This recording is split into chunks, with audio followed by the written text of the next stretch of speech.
स्वागत है। कभी कभी कुछ चीजें सरफेस पे बहुत सिंपल लगती हैं, जैसे खेती बाड़ी।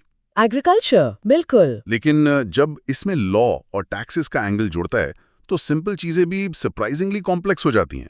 एग्जैक्टली और आज का टॉपिक इसका एक परफेक्ट एग्जाम्पल है। इमेजिन कीजिए आप घास उगाते हैं। ठीक है। If you cut the grass and sell it, that's clearly farming, agricultural income, tax free.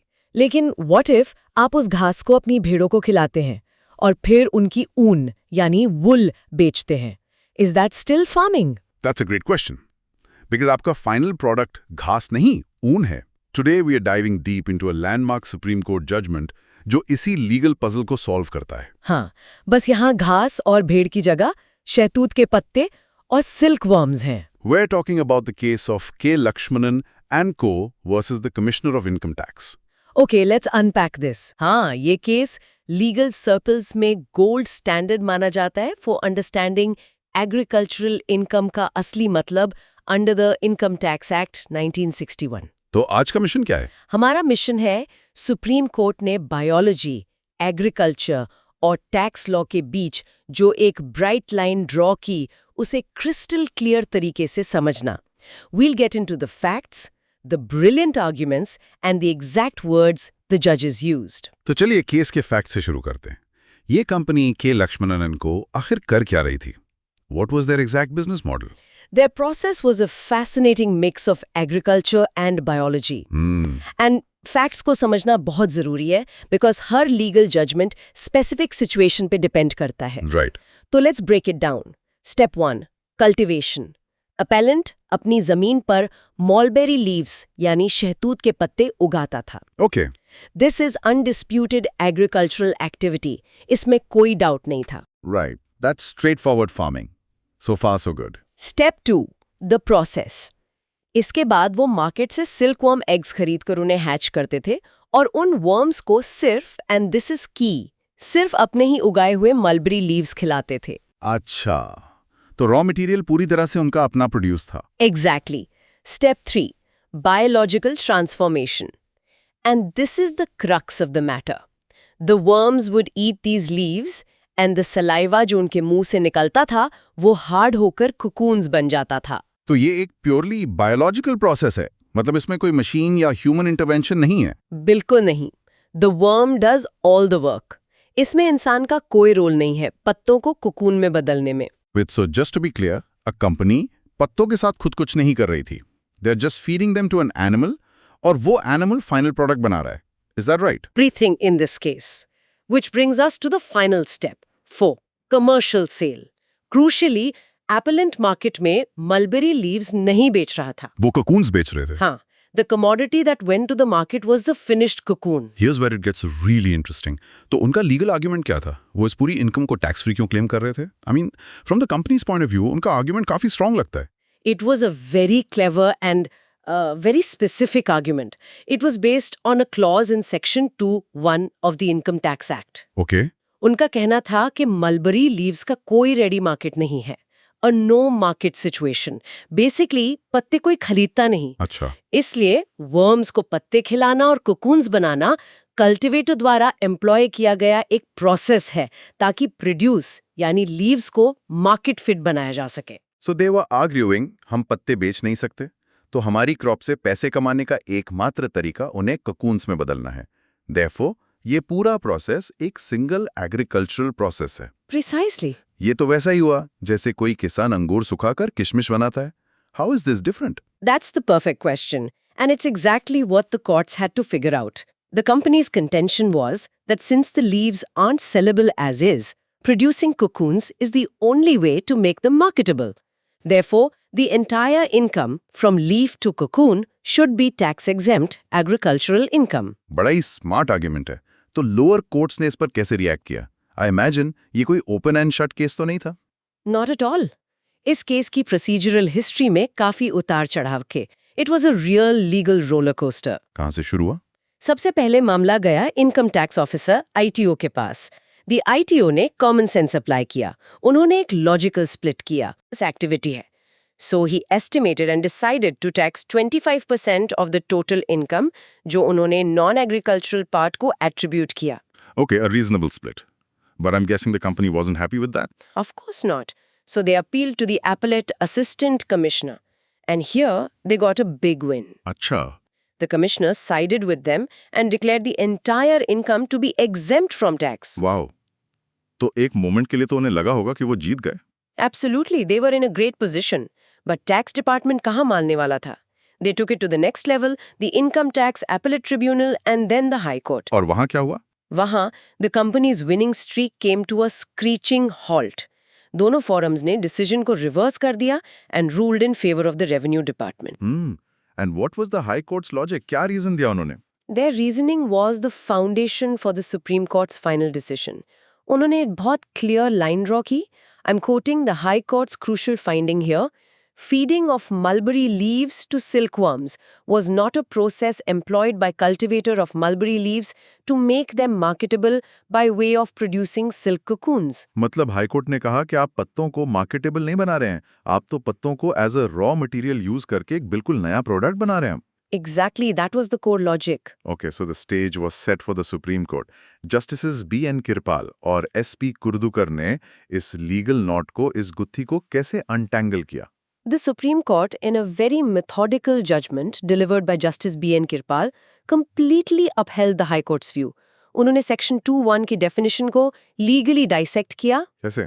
Justice Kirpal ने basically कहा कि law का true intent समझने के लिए हमें unnecessary words को हटाकर core meaning पर focus करना चाहिए. The court laid this out very clearly and I'm looking at the key section here. ये paragraph 8 से है. क्या कहा कोर्ट ने? The court interpreted it like this. Agricultural income would mean an income derived from such land by the performance by a cultivator of any process ordinarily employed by him to render the produce raised by him fit to be taken to market. Okay, ये language थोड़ी dense है। Render the produce raised by him fit to be taken to market. इसका simple terms में क्या मतलब है? इसका मतलब है कि आप जो चीज मार्केट ले जा रहे हैं वो वही चीज होनी चाहिए जो आपने उगाई थी, बस may be in a processed और मोर कन्वीनियंट फॉर्म। अच्छा, इसी इंटरप्रिटेशन के बेसिस पर कोर्ट ने एक फंडामेंटल डॉक्ट्रिन एस्टैब्लिश किया जिसे हम कह सकते हैं doctrine of identity of produce. Doctrine of identity of produce मतलब प्रोडक्ट की आइडेंटिटी, उसकी पहचान फार्म से मार्केट तक सेम रहनी चाहिए। Precisely. What's fascinating here is the distinction the court made between produce raised and the commodity sold. The court's logic was crystal clear on this. और वो क्या था? उन्होंने कहा कि लॉ एक किसान को वो बेचने में मदद करने के लिए है जो वो उगाता है। प्रोसेस सिर्फ ओरिजिनल प्रोड्यूस को सेलेबल बनाने के लिए होना चाहिए।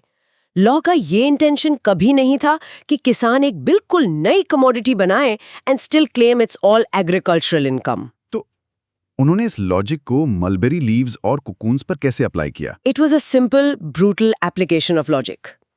एनालिसिस ये था, अपेलेंट ने रेज किए थे मलबेरी लीव्स, लेकिन उन्होंने सेल किए silk cocoons. Right. A leaf and a cocoon are two completely different commodities.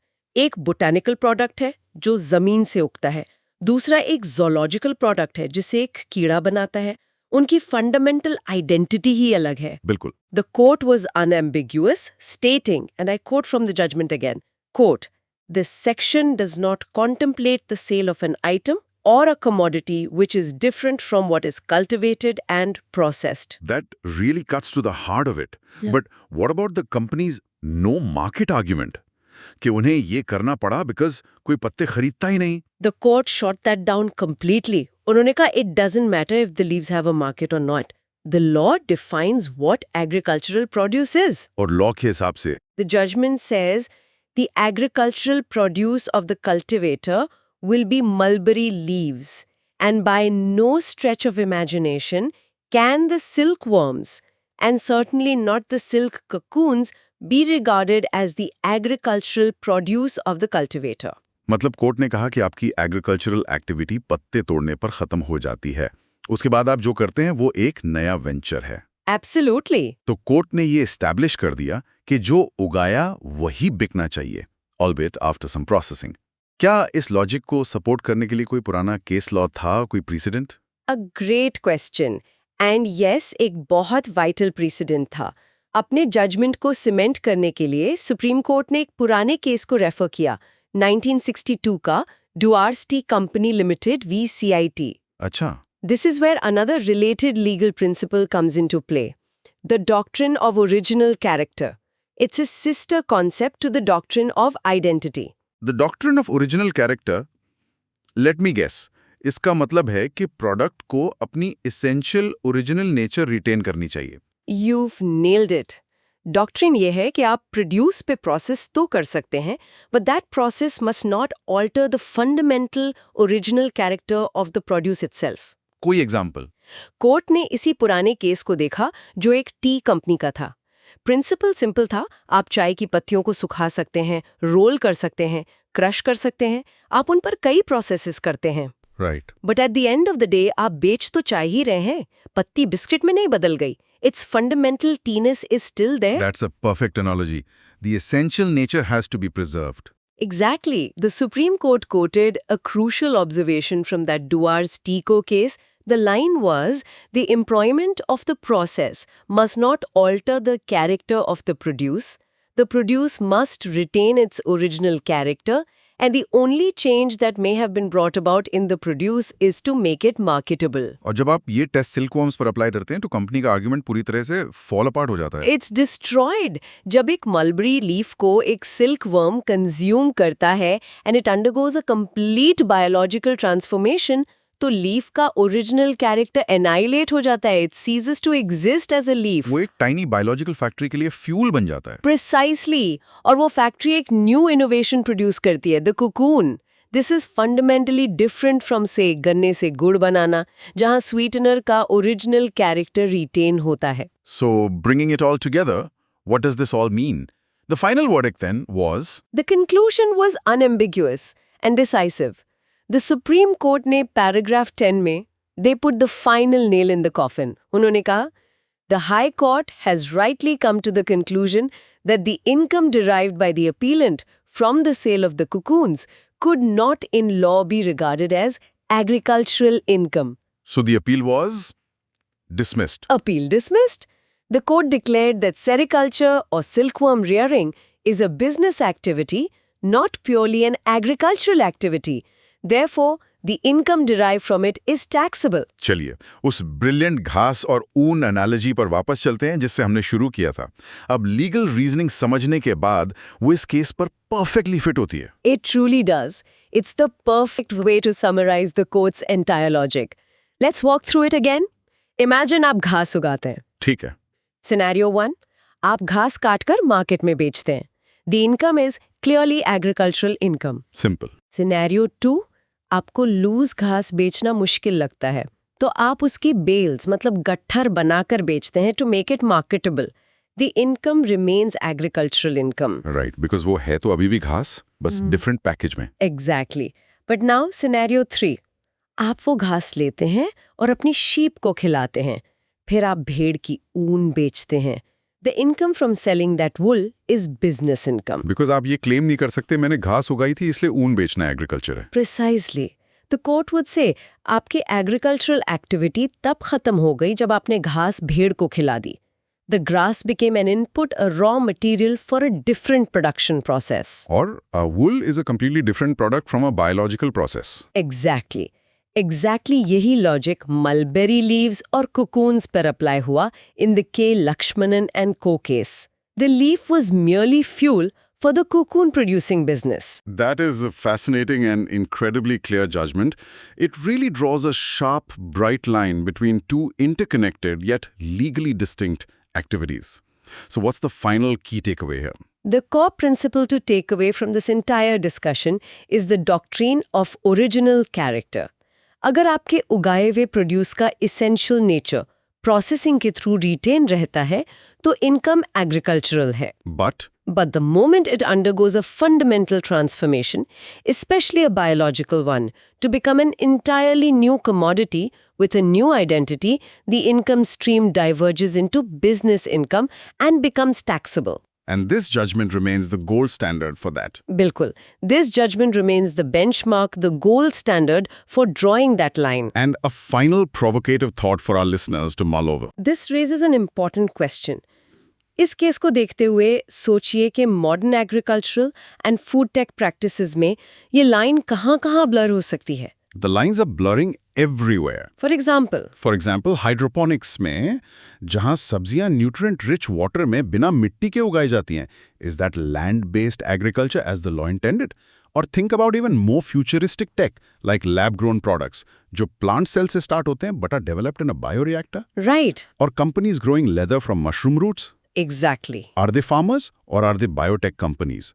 क्या उनके प्रोडक्ट्स एग्रीकल्चरल प्रोड्यूस हैं एज ट्रेडिशनली अंडरस्टूड या फिर वो इंडस्ट्रियल प्रोडक्ट्स हैं? तो भविष्य के टैक्स क्वेश्चंस के जवाब The principles laid down in this old silkworm case from 1998 might just be the most important legal tools we have to answer the complex tax questions of the future.